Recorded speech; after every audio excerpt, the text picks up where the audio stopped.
kasih Bapak Presiden Prabowo. Yang pertama sebagai anak petani, saya menyampaikan terima kasih. Pupuk sekarang langsung ke Gapokpan, Pak. Dan Bulog di daerah saya di Lombok juga melakukan pembelian dengan harga sesuai 6.500, Pak. Gabah kering panen. Tapi bukan itu yang saya ingin tanyakan, Pak Presiden. Pertama, seperti kita tahu di akhir-akhir ini, seperti Mbak Uni juga bilang tadi, bahwa kita dapat hadiah lebaran dari Presiden Trump. Dan tentu pada saat tanggal 8 nanti, pada saat kita masuk, pasar dibuka, akan terjadi guncangan. Dan seperti kita ketahui bahwa instrumen pasar modal itu pasar modal itu sebagai salah satu instrumen untuk mencapai tujuan target Bapak 8%. Langkah-langkah pasar saham, pasar modal dan pasar uang, nah ini itu kan merupakan instrumen juga, Pak, untuk bisa ya, saya punya pendapat itu. Langkah-langkah apa yang akan Bapak lakukan dan buat pasar pada saat terbuka nanti relatif tenang? Saya kira itu, Pak. Oke, saya mau jawab pertanyaan Anda, saya pisahkan antara program Presiden Trump ya yang pasang tarif hampir ke seluruh dunia, ya kan, dan masalah pasar modal.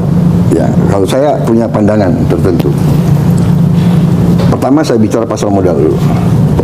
Pasar modal itu adalah pasar, ya, pasar saham.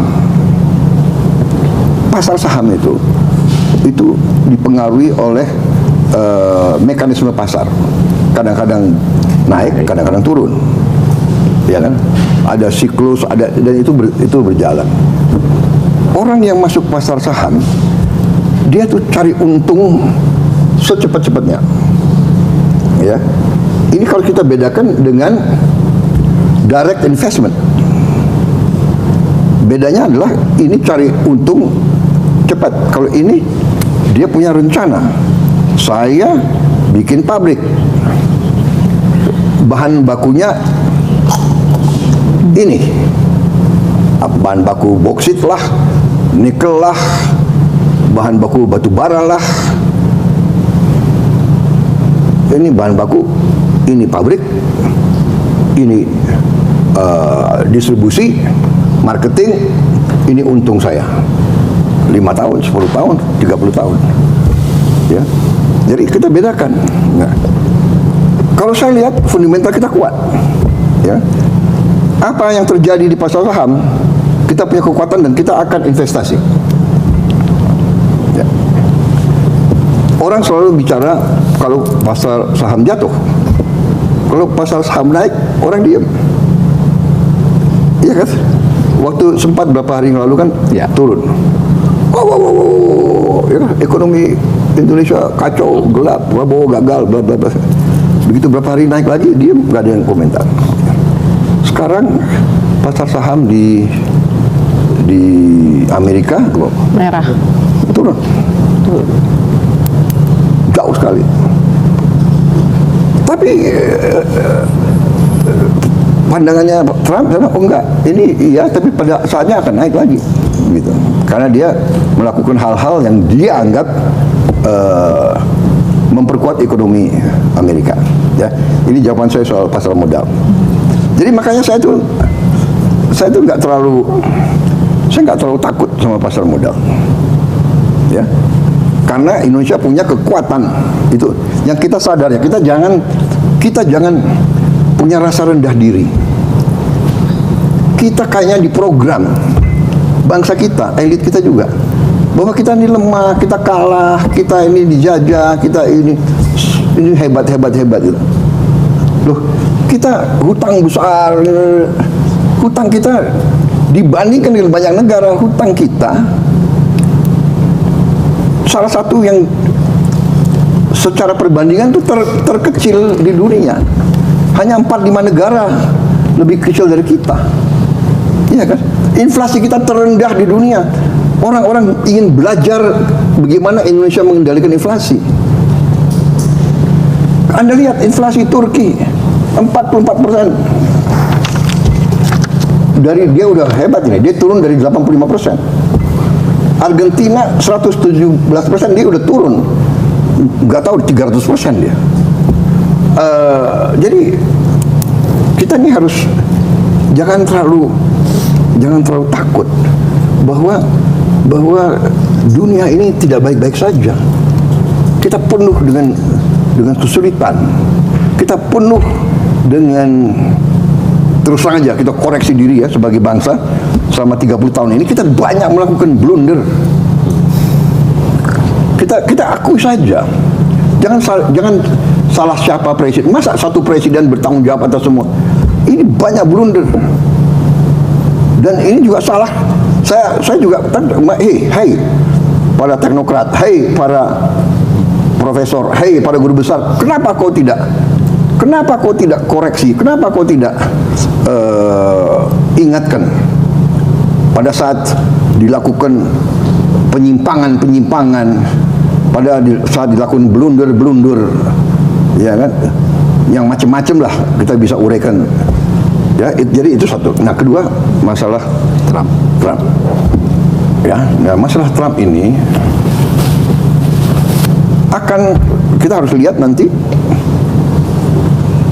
Mungkin kita akan mengalami dampak yang berat, mungkin terutama yang bisa kena adalah industri tekstil, sepatu, garment, dan furniture.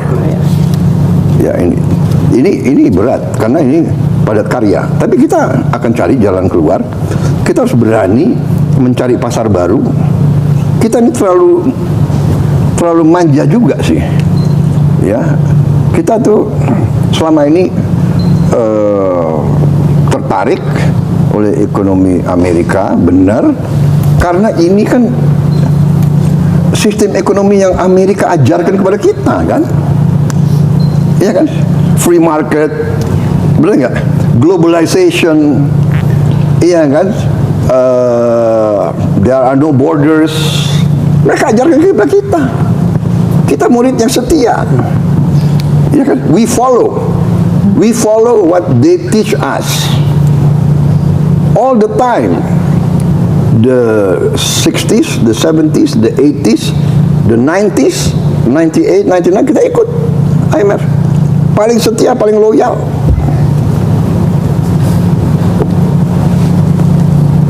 Sekarang kita harus bangun, kita harus dewasa.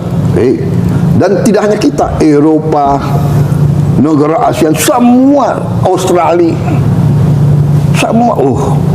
Kalau begitu, sekarang situasi berubah. Dan memang benar situasi berubah.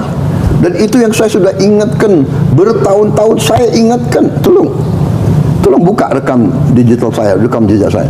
Saya sudah ingatkan,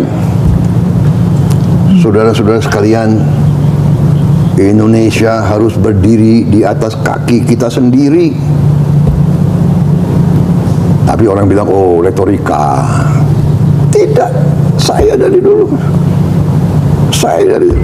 dulu memperjuangkan, saya sudah sadar, saya sudah mengerti bahwa suatu saat nobody is going to help us. Tidak ada yang akan bantu kita kecuali diri kita sendiri. Dan ini realita. Tidak ada yang bantu India, tidak akan ada yang bantu Vietnam, tidak akan.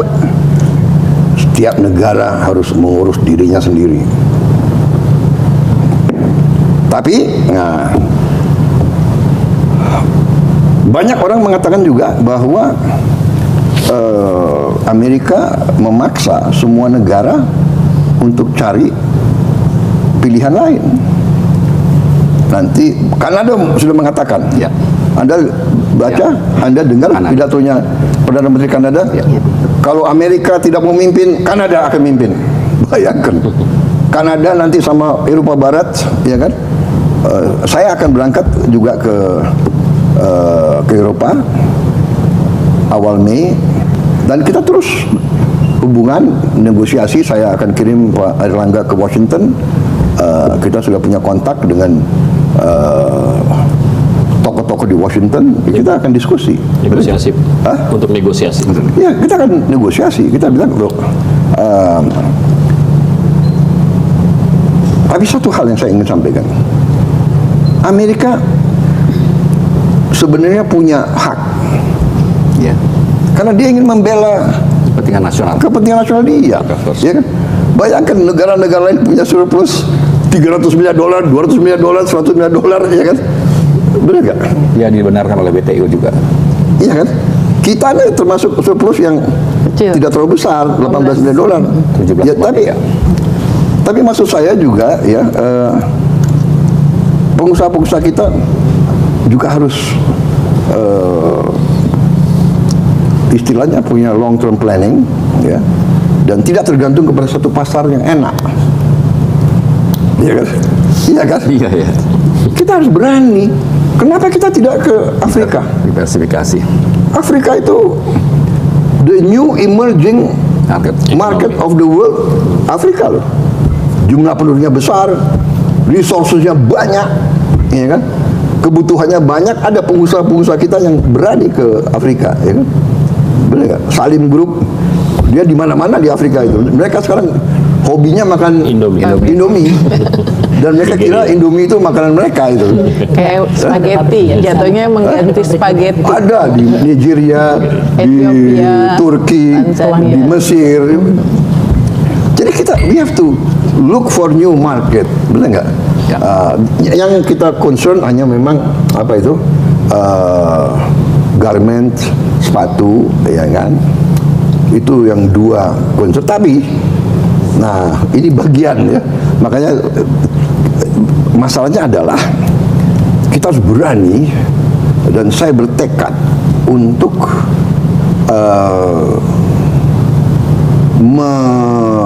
mengurangi kemiskinan. Jadi kalau orang miskin kita keluarkan dari kemiskinan, dia punya resources, dia punya uang, domestic market kita hidup. Kita 300 juta loh sebentar lagi, Ya. ya kan? Kita sebesar Amerika. Saya juga mau dialog, saya mau ketemu lah sama siapa. Mari kita bahas, ya kan? Mungkin tidak usah di publik, ya. Tokoh-tokoh yang Indonesia gelap, Ya. Indonesia gelap. Maksudnya oke, kalau memang Indonesia gelap, mari kita kerja supaya Indonesia tidak gelap. Iya kan?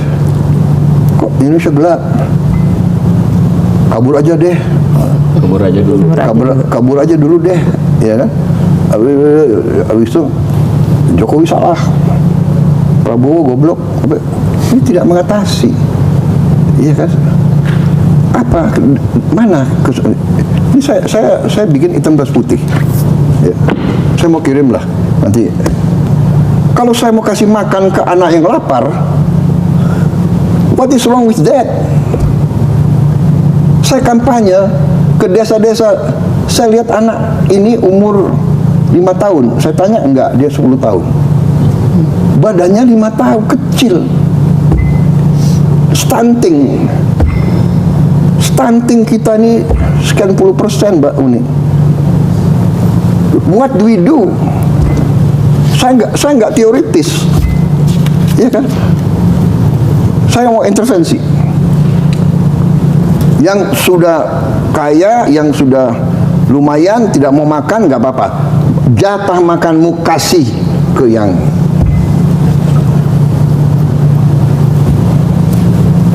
ini sesuatu yang tidak bisa saya terima di hati saya. Ada anak dikasih makan, telurnya dipotong, dibungkus. Guru, kenapa? Untuk adik saya di rumah. Ada anak dikasih bingkis, dikasih tidak makan. Kenapa? Ibu saya di rumah nggak ada nasi. Dia bicara dengan tidak sedih, dia bisa, ini tidak bisa terjadi. Saya nggak terima. Saya sebagai pemimpin, saya sebagai patriot, bukan ini republik yang saya bela dari sejak muda. Jadi saya akan berjuang keras supaya tidak ada orang lapar di Republik Indonesia.